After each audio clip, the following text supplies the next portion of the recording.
सभी को जय सिया राम। रामचरितमानस बालकांड दोहा संख्या 275। हम लोग आरंभ करते हैं चौपाई पढ़ना 274 के बाद से, और फिर जहां पर कल छोड़ा था वहां से अर्थ और व्याख्या लेंगे। तुम तो कालु हाक जनु लावा, बार बार मोहिलागी बुलावा। सुनत लखन के बचन कठोरा, परस सुधारि धरे कर घोरा। अब जन दे दोष मोहि लोगु, कटुबादी बालक बध जोगु। बाल बिलो की बहुत मैं बाचा, अब यह मरनहारी भा साचा।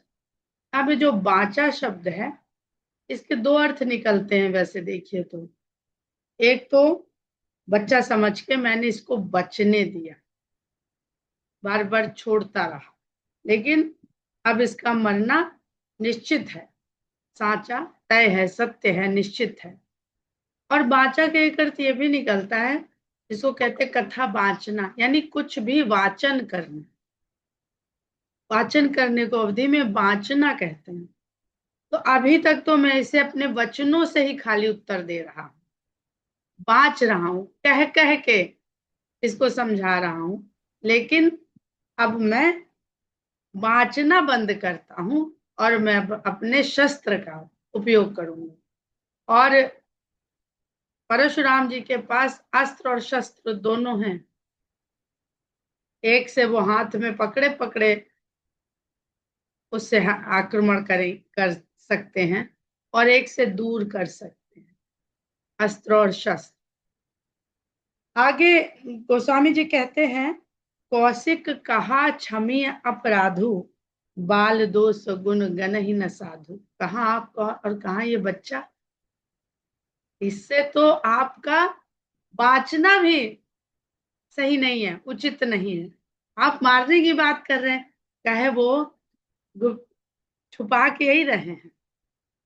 बच्चे के मुंह कौन लगता है? कर खर कुठार मैं अकरुण को ही, आगे अपराधी गुरुद्रोह। परशुराम जी कहते हैं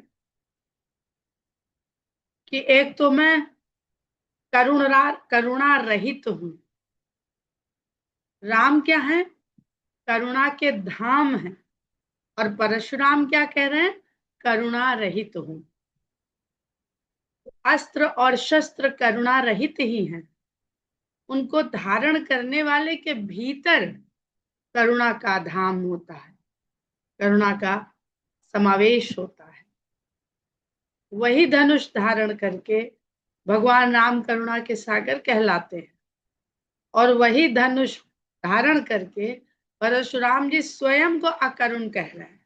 दूसरा तो जाने दीजिए, स्वयं ही अपने को अकरुण बता रहे हैं कि दया मोह ममता ये मेरे अंदर है नहीं, और क्रोधी स्वभाव का भी हूं। तो निर्दयी भी हूं और क्रोधी भी हूं। अगर एक भी चीज उसमें कम हो जाए तो बात फिर भी संभाली जा सकती है कि भाई क्रोधी तो है पर दया भावना भी है, तो शायद उनको समझाया जा सके। और क्रोधी नहीं है, अकरुण तो है पर क्रोध नहीं आता, तो भी क्रोध नहीं करेंगे तो अकरुणा भी चलेगी। भाई किसी भला बुरा नहीं करेंगे तो भला भी नहीं करेंगे, तो बुरा भी नहीं करेंगे। लेकिन वो स्वयं बता देते हैं, खर कुठार मैं अकरुण को ही, आगे अपराधी गुरुद्रोही। ऐसा तो मेरा स्वभाव है, और ऐसे मेरे हथियार हैं, और ऐसे में मेरे सामने गुरुद्रोही साक्षात खड़ा है। तो क्या लग रहा है कि शिव के धनुष को तोड़ने वाला बस यही है? ये इतना उदंड है बालक, हो ना हो इसी ने तोड़ा हुआ। सीधे साधे आदमी से कोई अपेक्षा, घर में कोई चीज टूट जाए तो सबसे पहले ध्यान जो शरारती बच्चा उसकी तरफ जाता है। ये बहुत पाजी है, दिन भर उधम कूद मचाता है, हो ना इसी ने ये आज फूलदान तोड़ा होगा, इसी को उठा पटक में टूट गया होगा। और जो सीधा साधा किताब में बैठा रहता है, पढ़ता रहता है, उसकी तरफ किसी का ध्यान ही नहीं जाएगा, ये भी तोड़ सकता है। उतर देत छोड़ो बिनु मारे, केवल कौशिक सील तुम। और मेरा ऐसा स्वभाव, ये मुझसे इस प्रकार की जबान दराजी कर रहा है, उत्तर प्रत्युत्तर कर रहा है, जबान लड़ा रहा है, तो भी मैं इसे मार नहीं रहा हूं। हे कौशिक, केवल तुम्हारे शील की कारण, मतलब शील मेरे अंदर है नहीं, पर मेरा तुम्हारा जो रिश्ता है, तो बड़े रिश्ते हैं विश्वामित्र और परशुराम के। एक तो हम लोगों ने जो दुनियावी रिश्ता, सांसारिक रिश्ता है, वो जाना। दूसरा, दोनों ऋषि हैं, वो भी विश्व का कल्याण करना चाहते हैं और मैं भी विश्व का कल्याण करना चाहता हूं, इसलिए अत्याचारी शासकों का वध करते चलता हूं। तो इसलिए मैं इस शील का पालन कर रहा हूं तुम्हारे कारण। न तो यही काट कुठार कठोरे, नहीं तो इसी कठोर फरसे से इसको काट डालूं। गुरु ही उऋण होते श्रम थो, और गुरु से उऋण हो जाओ। जरा सा श्रम भी मुझे लगेगा, जरा सा श्रम करना पड़ेगा, और मैं गुरु के ऋण से उऋण हो जाऊंगा। गाधि सून कह हृदय हंसी, मुनि हरि अरई सूझ। आय मैं खान न ऊख मैं, अजहू न बूझ अबूझ। तो गाधि सून कहे हृदय हंसी, विश्वामित्र गाधि पुत्र, सीधे सीधे पता चल रहा है कि विश्वामित्र के पिता का नाम गाधि, गाधि मुनि के पुत्र है। तो विश्वामित्र हृदय में हंसते हैं, और हृदय में कहते हैं। हृदय में क्यों हंसते हैं? कि अभी ऊपर से एक ही हंस रहा है, तब तो ये हाल है, बाकी तो भयभीत हैं। राम एकदम संभाव में बैठे, हर्ष है ना विषाद है, क्रोध है ना मुस्कान है, लेकिन एक ही हंस रहा है, तब तो इनका क्रोध का पारा ऐसा चढ़ रहा है, और कहीं हम भी हंस दिए तो पता नहीं ये क्या कर डालेंगे, तो इसलिए हृदय में ही हंसते हैं।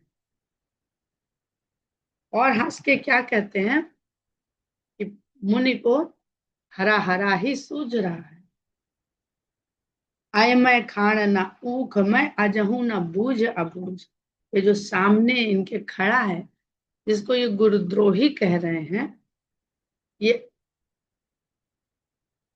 औलाद की खांड है, गन्ने की खांड नहीं है। अब गन्ने की खांड, गन्ने के में रस होता है, रस से खांड बनती है, गुड़ बनता है, शक्कर बनती है, मिठाइयां बनती हैं। और मिठाइयां बनती हैं तो बहुत देखा होगा कि दिवाली में खिलौने बनते हैं उस शक्कर से, तो उसमें तरह तरह के आकार आकृतियां बनाए जाते हैं। उससे तलवार भी बना दिया कर उस शक्कर से, तो वो तो तलवार होकर भी खाने चाटने मजा लेने के काम आती है, और जितने ही चबाइए उतनी ही मीठी लगती है। तो ये ऊख में खाण, खाण के अर्थ यहाँ दो हैं। खाण का अर्थ शक्कर भी है, और खांड का अर्थ खड्ग भी। ये अयस्क की खांड है, ऊख की खाण नहीं है। फौलाद से बना हुआ खड्ग है ये जो सामने खड़ा है, ये ऊख से बन। कौन सा अलंकार होता है, साहित्य पढ़ने वाले बता देंगे। एक शब्द एक ही बार आए पर अर्थ दो हो। तो ये फौलाद से बनी हुई, लोहे से, लोहे को जब फौलाद बना देते हैं गर्म करके पीट पीट के, तब उससे हथियार बनाए जाते हैं। और अगर लोहे की भी खांड है, अभी पर उससे दाने ही बना दिए, चलो दाने ही बना दिए शक्कर के जैसे, तो मुंह में डालेंगे तो दांत भी टूटेंगे, और खड्ग बना ली तो पेट चीर देगी। लेकिन ऊख की जो खांड है, वो खांड है तो भी मीठी है, और खड्ग है तो भी मीठी है। बहुत सुंदर है ये दोहा।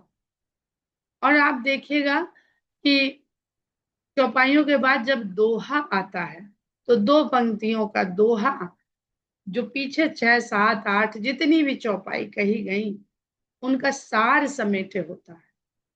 मतलब उसमें हम सीख क्या रहे हैं या भाव क्या कहना चाहते हैं। तो चरित्र का भी उसमें बखान, अनंत बखान हो सकता है, और शिक्षा का भी अनंत बखान हो सकता है। अब ये हमारे ऊपर है कि हम उससे क्या क्या प्राप्त कर ले जाए। अजहू न बूझ अबूझ, आज भी इनको न तो ये समझदार है और ना, और ये अबूझ है यानी अज्ञानी है। अब क्यों कह रहे हैं, देखिए यहाँ पे अज्ञानी का अर्थ उसको भी कहा जाता है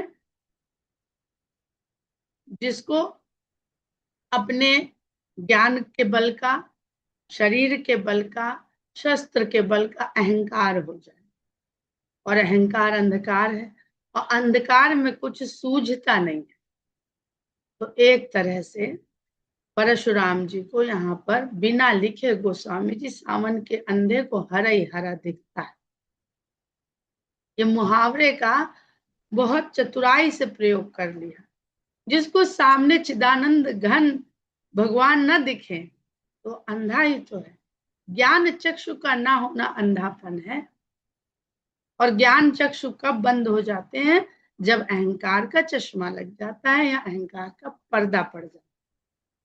ऐसा चश्मा जो पारदर्शी ना हो, उपेक हो। तो आपको तो लग रहा है कि आप बहुत बढ़िया दिख रहे हैं, लेकिन आप देख कुछ नहीं। तो यहाँ ये दोहा अपने आप में बहुत बहुत सुंदर दोहा है। आगे बढ़ते हैं। कहु लखन मुनिशील तुम्हारा, को नहीं जान विदित संसार। और फिर देखिए चौपाई से चौपाई के उत्तर पर आ जाइए, क्योंकि ये बात तो विश्वामित्र जी ने मन में कही और परशुराम जी ने जो मुंह से कही उसके आगे बढ़ी अगली चौपाई। समझ रहे हैं। केवल कौशिक सील तुम्हारे, तो लक्ष्मण जी कहते हैं कहु लखन मुनिशील तुम्हारे। लक्ष्मण जी ने कहा, हे मुनिवर, आपके शील के क्या कहने। आपका शील तो पूरे संसार को पता है। ऐसा कौन है संसार में जिसको आपकी शीलता का पता नहीं। कुछ कुछ वैसा ही संवाद है जैसा रावण की सभा, जब वो कहता है कि दूत को मारना नियम के विरुद्ध है, तो अंगद जी के द्वारा कहा जाता है, उत्तर उसका दिया जाता है। तो अगर हम यहाँ पर जनक जी की सभा को देखें, तो जनक जी की सभा को अगर हम संसार के रूप में देखें, ये एक सभा नहीं है, ये पूरा संसार है यहाँ। तो वहां पर कौन कौन है, ब्राह्मण, और चूंकि जनक जी की सभा है ना, इसलिए यहाँ पर समस्त क्षत्रिय प्रतिनिधि जो है वो क्षत्रित्व का प्रतिनिधि करने वाले अनेक राजा उपस्थित, और बहुत सारे ब्राह्मण भी हैं, क्योंकि राजा जनक के यहाँ तो विद्वानों का, ब्राह्मणों का सदा वास बना रहता था। उनको ब्रह्म चर्चा में इतना आनंद आता था।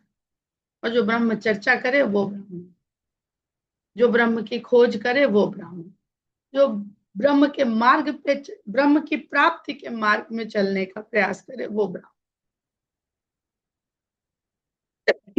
तो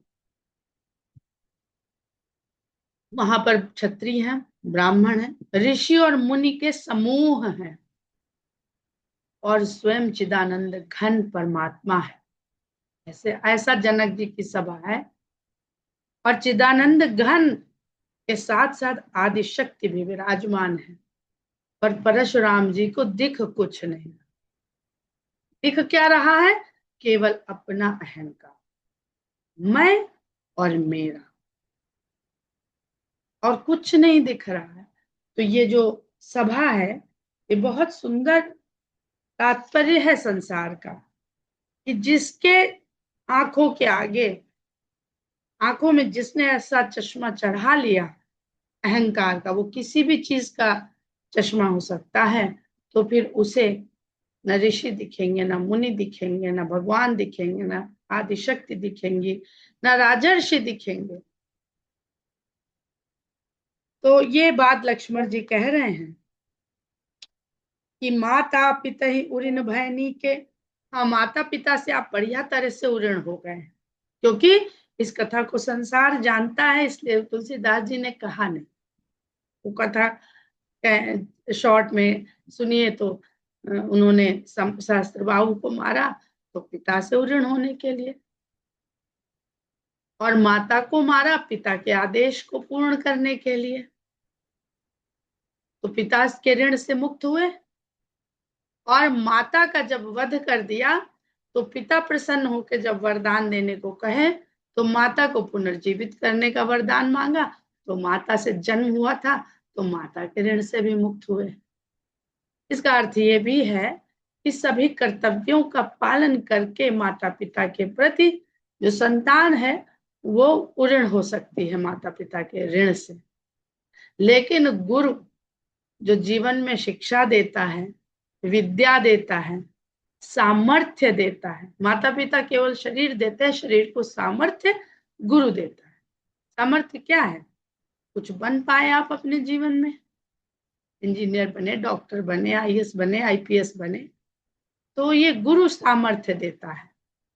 तो अब गुरु की जो आपकी सामर्थ्य मिली हुई है आपको गुरु से, गुरु ऋण रहा सोच बढ़ जी के, तो आपके हृदय में, जी में ये बड़ा भारी सोच है रह गया है कि गुरु के ऋण से आप मुक्त नहीं हुए, सो जन हमरे माथे काढ़ा। तो ऋण आप नहीं हुए और माथे मेरे मढ़ रहे हैं। दिन चली गए ब्याज बढ़ बढ़ा, तो फिर गुरु का ऋण चढ़े तो, क्योंकि आप तो कब से 21 बार क्षत्रिय विहीन कर चुके हैं धरती को, तो फिर 21 बार करने में समय भी तो बहुत लगा होगा। तो जितना समय ऋण पे ब्याज उतना। तो बहुत दिन चले गए, बीत गए, तो अब तो उस पर बहुत ब्याज चढ़ गया होगा गुरु ऋण का। अब आनी बेभरिया बोली और मेरे माथे चढ़ा रहे हैं आप कि आज मैं मिला हूं आपको, तो आप मेरा वध करके आप गुरु के ऋण से ऋण हो सकते हैं। तो वो कह नहीं रहे हैं, शिव धनुष यहाँ पर संकेत में है। तो व्यवहारिया को बुला लीजिए, व्यवहारिया जो व्यवहार लिखता है। अब वो शादी ब्याह में व्यवहारिया बैठाया जाता था, डायरी और रजिस्टर और पेन लेके, तो वो लिखता था। तो जब लिखता था तो जब हो जाता था, संपन्न हो जाता था जो भी आयोजन होता था, तो जो घर का मालिक होता था उससे मिलान होता था कि हमने फलाने के यहाँ इतना दिया था, ये कितना देन, तो वो बराबर। ऐसे ये यही व्यवहार समाज में चलता है। हमने कहा ना, इसको संसार समझिए, ये जनक की जो सभा है इसको संसार समझिए, और संसार में यही लेन देन चलता है। आप किसी को जितना देंगे उतना पाएंगे। जो लेन देन में शेष रह गया वो अगले जन्म में किस रूप में आपको वो फिर आगे व्यवहार पूरा करना पड़ेगा, ये कोई जान ही नहीं पाता, क्योंकि वो बराबर तो हो ही नहीं पाता है कहीं। कोई ना कोई कर्म हम किसी को करके देते हैं, वो कोई ना कोई किसी से लेते हैं, तो ऋण तो चढ़ा ही रहता है। और इसी जो हम लोग लक्ष्मण जी के शेष की बात करते हैं, शेषावतार, तो वो तो उन्होंने स्वयं बता दिया कि हाँ हम ही हैं। ये जो ऋण से मुक्त होने का साधन है, ये समय ही बार बार समय चढ़ गया ना। बहुत सुंदर चौपाई है, बहुत गूढ़ चौपाई है। तो आप किसी व्यवहारिया को बुला लीजिए, मैं अभी थैली खोले देता हूँ। सुनी कटु बचन कुठार सुधार। पर परशुराम जी को ये सब बातें कहाँ समझ में आ रही, क्योंकि विश्वामित्र तो कह ही चुके हैं, अजहू न बूझा बूझ, किससे भिड़े हुए हैं। इनको पता नहीं है कि किससे इनका इस समय वार्तालाप चल रहा है।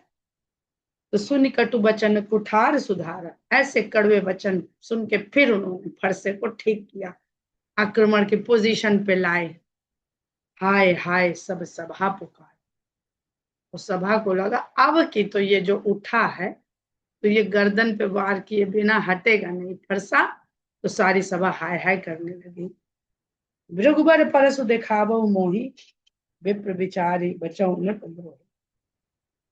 एक एक बात का जवाब दे रहे हैं लक्ष्मण जी।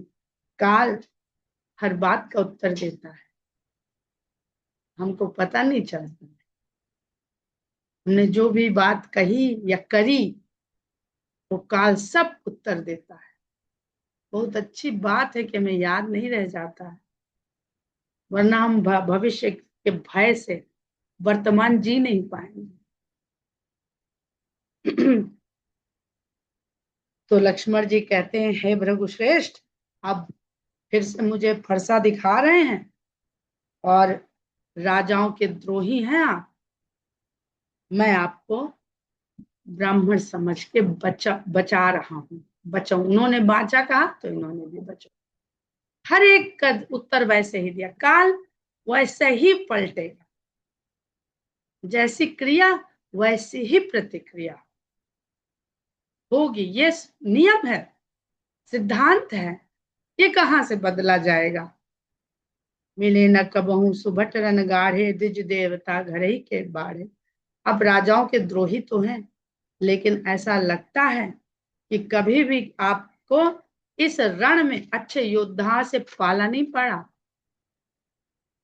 और ये तो संसार जानता है कि द्विज देवता घर ही के बाढ़। देवता अपने घर में जब जन्म कुंडली में बैठता है तो बढ़िया फल देता है। यहाँ पे कुंडली, जो बहुत बड़े ज्योतिष थे तुलसीदास जी, अब इसकी व्याख्या हम उतनी बढ़िया नहीं समझा पाएंगे जितनी बढ़िया कोई ज्योतिष का ज्ञान रखने वाला आपको बता देगा। द्विज देवता घर ही के बाढ़। ब्राह्मण और देवता अपने घर में ही इनकी बढ़ोतरी होती है, दूसरे घर में बैठ जाते हैं जाके तो बल क्षीण हो जाता है। अनुचित कही सब लोग पुकारे, रघुपति शयन ही लखन निवारे। सबने कहा, अरे ये क्या कह दिया, ये क्या कह दिया, बहुत अनुचित कह दिया। लक्ष्मण जी के लिए बोल रहे हैं। तो रामचंद्र जी ने केवल हल्का सा इशारा किया और लक्ष्मण जी को वहीं रोक दिया। निवारण मतलब उनको मना कर दिया। लखन उतर आहुति सरिस, भृगुबर कोप कृसान, बढ़त देखि जल सम बचन बोले रघुकुल भान। देखिए धनुष यज्ञ चल रहा है पर अग्नि वाला यज्ञ अब दिखाई दे रहा। इतनी देर से हम लोग कह रहे थे कि यज्ञ है तो इसमें अग्नि नहीं है, आहुति नहीं है, किस चीज की बलि दी जा रही है, कुछ नहीं था, सब सांकेतिक था। जो समाज में था अब वो व्यक्ति के भीतर वो ही यज्ञ यहाँ पर गोस्वामी जी दिखा रहे हैं भगवान की लीला के द्वारा।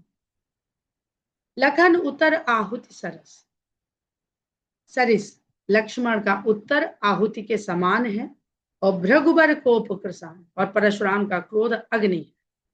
अब ये जो यज्ञ होता दिख रहा है इसमें परशुराम का क्रोध अग्नि है और लक्ष्मण के उत्तर आहुतियां हैं और ये बढ़ रही है। जितनी आहुति लक्ष्मण के उत्तरों की पड़ रही है क्रोध उतना ही बढ़ रहा है और क्रोध जितना बढ़ेगा बल उतना क्षीण हो। तो बल का अहंकार कब जाएगा, जब बल क्षीण हो जाएगा। इसको बढ़ता देख करके रघुकुल भान, रघुकुल के सूर्य हर अग्नि के सामने जब सूर्य है तो जो अग्नि है उसका कोई अस्तित्व तो रह नहीं जाता सूर्य की अग्नि के सामने। इस पृथ्वी की जितनी भी अग्नि है वो सूर्य की अग्नि से ठंडी ही है, ये जान लीजिए, सूर्य की अग्नि से तेज नहीं है। तो रघुकुल भान, रघुवंश के सूर्य के समान राम इस अग्नि को बढ़ता देख करके जल के समान वचन दे। जब यह हवन होता है, यज्ञ होता है और वेदी से बाहर अग्नि निकलने लगती है आहुतियां पढ़ते पढ़ते, तो जो पंडित जी होते हैं वो जल का छींटा मार देते हैं, अग्नि फिर उत्ते में रह जाए वेदी के भीतर। इन सबके सांकेतिक अर्थ भी समझिए। नाथ करहु बालक पर छोहु, सूद दूध मुख करिय न कोहु, जो पे प्रभु प्रभाव कछु जाना, तो की बराबरी करत आयाना। कहते हैं नाथ, इस बालक पर स्नेह करिए, कृपा करिए। सीधे और दुधमुहे पर कभी क्रोध नहीं किया जाता। अब सीधा और दुधमुहा, आगे पढ़ेंगे, इसका अर्थ आगे समझेंगे। सीधा और दुधमुहा, हे प्रभु, ये अगर आपके तनिक भी प्रभाव को जानता होता, आपने तो इतना बता दिया, लेकिन अगर इसे पता होता तो की बराबरी करत आया ना, तो भला ये अज्ञान बालक आपकी बराबरी करता। बहुत गहरे शब्द हैं। कौन किसकी बराबरी कर रहा है, ये केवल विश्वामित्र जी समझ रहे हैं। राम तो वही बता रहे हैं, क्योंकि राम तो नरलीला करने आए हैं, तो वो बालक ही, अपना छोटे भाई को बालक ही बताएंगे परशुराम जी से। जो लड़िका कछु अचगर करही, गुरु पितु मातु मोद मन मोहि। अगर बच्चे कुछ चंचलता करते हैं, उठ पटांग बोलते पहली बार, क्योंकि लक्ष्मण जी को राम इस तरह बोलते पहली बार सुन। अब पहली बार छोटे बच्चे को कोई अपशब्द भी बोलते माँ बाप घर में सुनते हैं, 2.5-3 साल का बच्चा, तो बड़ा आनंद आता है, हंसते हैं, क्योंकि वो अर्थ नहीं जानता है बच्चा। उसके मुंह से बोलना माता पिता को, पूरे परिवार को आनंद में भर देता है, हंसते हैं सब। तो कहते हैं अगर बच्चा कुछ चंचलता करता है तो माता पिता और गुरु का मन आनंद से भरता है, मुदित होता है, उसका मजा लेता है। करिए कृपा शिशु सेवक जानी, तुम समशील धीर मुनि ज्ञानी। आप तो बड़े धीरवान ज्ञानी ऐसे मुनि हैं कि सब पर समान भाव रखते हैं, तो इसको भी अपना सेवक समझिए, इस बच्चे को अपना सेवक मान लीजिए। मतलब अगर आप क्षत्रिय समझ रहे हैं तो ना समझ क्षत्रिय समझ लीजिए। जबकि यहाँ पे बहुत सुंदर भाव है कि अगर क्षत्रिय होता, जो आप क्या कहते हैं उसको, पंच महाभूतों से बना हुआ क्षत्रिय होता, वर्ण अनुसार क्षत्रिय होता, तो ये भी डरता जैसे पूरा क्षत्रिय समाज डरा बैठा है। ये हम दोनों जो हैं, ये भौतिक तत्वों से महाभूत तत्वों से बन, अपने को तो नहीं कह रहे हैं, पर लक्ष्मण जी को गोस्वामी जी ने वही कहा है कि जो राम है वही लक्ष्मण है।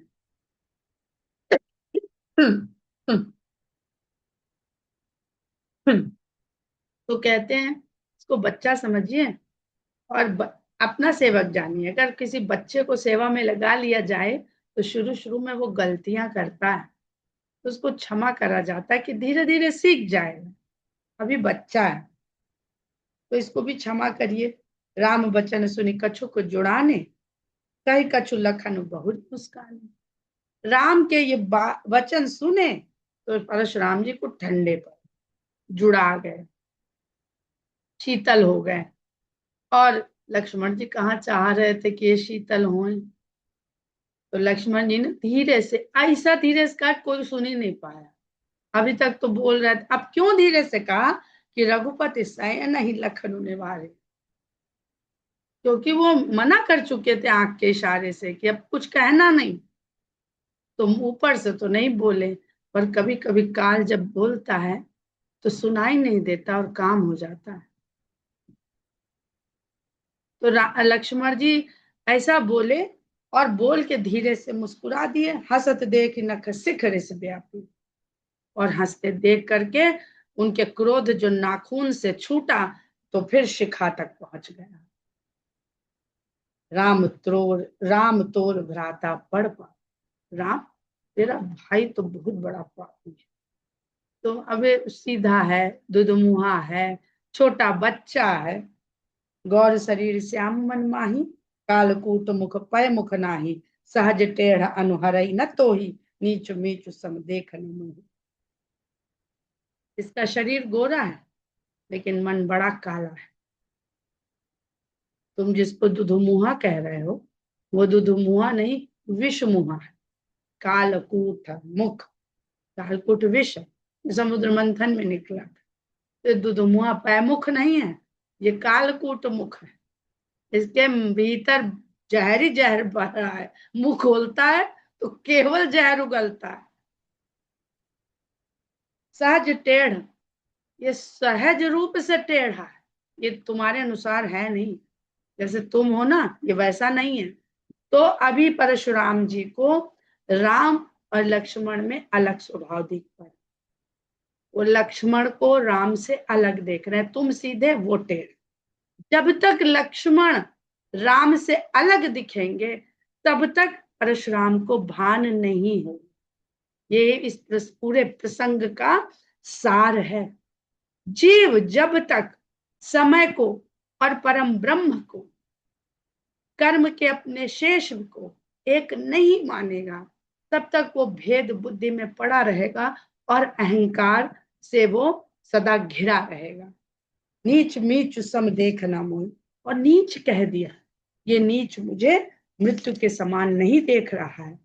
लखन कहे हंसी सुनहु मुनि, क्रोध पाप कर मूल। जहि बस जन अनुचित करहि, चरहि विश्व प्रतिकूल। फिर दोहा है, लक्ष्मण जी के द्वारा कहा दोहा है, और बहुत कुछ कह रहा है, ये आप लोग देख ही रहे हैं उसमें। तो हम लोग कल फिर इसी दोहे से आगे पढ़ेंगे। जय सिया राम। जय सिया राम।